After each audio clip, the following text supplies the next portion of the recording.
네, 이번 편은 면접에 관련되어 있는 짧은 이야기입니다. 여러분 생각해 보셨습니까? 왜 면접을 보지? 왜 면접을 보지? 고민 안 해보셨죠? 말을 잘해야겠다. 저희 학생들이 면접을 준비하는 것들 이렇게 들어가서 보면은 되게 막 질문을 하고요. 다들 보면은 뭐 형식적인 부분에서 되게 노력을 해가지고 말을 잘하려고 노력을 합니다. 근데 여러분, 우리는 지금 아나운서 면접을 보는 게 아니잖아요. 스피치 대회를 나간 게 아니잖아요. 말을 잘하는 형식적인 요소가 그렇게 중요한 거는 아니거든요.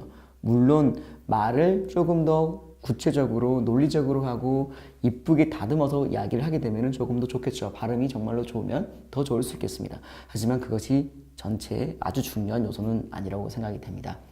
면접을 왜 하는가에 대한 고민을 한번 해봤으면 좋겠습니다.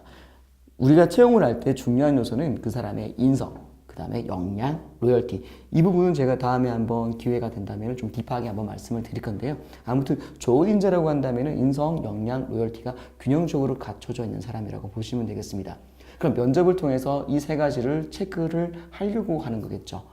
예. 그런데 여러분 생각해 보세요. 인성이 되게 좋다고 이야기를 합니다. 나는 소통이 정말로 잘 되는 사람입니다. 네, 좋은 이야기입니다. 나는 역량이 정말로 많이 갖추고 있습니다. 우리 회사에 대해서 많이 연구를 했습니다. 다 좋은 이야기인데요. 그 사람이 하는 말이 가식적으로 들리면은 그 좋은 이야기들이 다 필요 없는 것은 아닐까요? 네, 그렇습니다. 면접에서 가장 중요한 것은 진정성이라고 봐야 될 것 같습니다. 진정성 있게 본인의 이야기를 전달하는 느낌이 발생하는 것. 네, 그것이 전제가 돼야지 그 다음 부분인 역량, 인성, 로열티가 평가가 될 수 있다는 것입니다.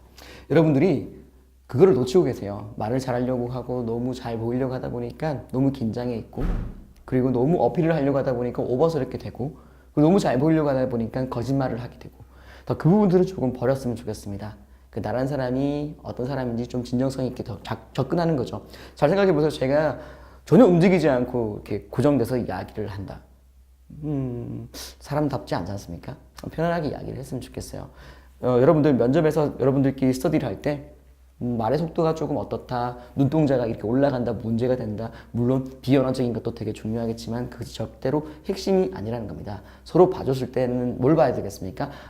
본인의 느낌, 본인이 말하는 이야기들이 진짜로 공감이 될 정도로 다가온다는 부분을 가장 중요하게 조금 봤으면 좋겠습니다. 예.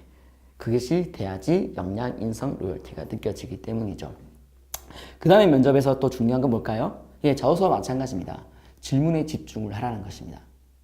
여러분 보면 하고 싶은 이야기를 정해놓고 와요. 면접 준비할 때 어떻게 해요? 답안지를 막 만들어요. 질문지를 만들어 놓고 답안지를 이렇게 길게 만들어서 달달 외운단 말이에요.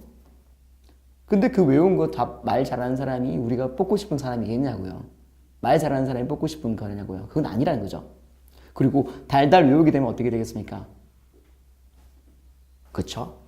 블랙아웃이 온단 말이에요. 내가 말했던 것이 약간 뻐근나거나 잠깐 문제가 되면은 그렇구나. 면접관은 A라는 것을 의도를 하기 위해서 질문을 했는데 나는 뭐예요? 다른 게 꽂혀서 다른 이야기 하는 경우, 나는 실컷 말을 했는데 면접에서 떨어지는 경우, 그런 것들이 아닐까요? 네. 그래서 면접관이 무엇을 질문을 하고 있는지 집중해서 듣고 거기에 대한 말을 여러분들이 편안하게 하시면 된다는 것이 두 번째로 조금 말씀을 드리고 싶은 겁니다. 면접을 준비하셔야 됩니다. 네, 열심히 하셔야 됩니다. 근데 준비한다는 것은 답안지를 만드는 것이 아니라 나의 경험, 나의 가치관, 나라는 사람을 통해서 나에게 물어볼 수 있는 질문들이 무엇인지를 잘 정리를 해보시고 거기에 대해서 다시 답안지를 만드는 것이 아니라 키워드 중심의 생각을 정리하는 것이 필요한 것입니다.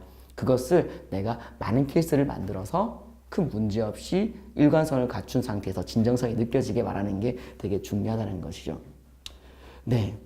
이 두 가지만 되면 제가 봤을 땐 큰 문제가 없다고 생각이 됩니다. 물론 면접이라고 하는 것이 인성 면접만 있는 것이 아니라 뭐 RP도 있을 거고요. 그 다음에 토론 면접, 협상 면접, 그 다음에 구조화 면접 등 다양한 것들이 있겠지만 이 모든 것들을 통과할 수 있는 가장 기본적인 것은 지금 말씀드린 두 가지인 것 같습니다.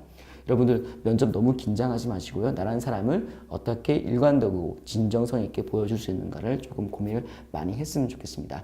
다음번에는 제가 역량에 관련된 이야기를 조금 한번 드려보고 싶은데요. 아무튼 오늘은 간단한 개요로 이렇게 두 가지를 말씀드렸습니다. 감사합니다. 다음에 또 뵐게요.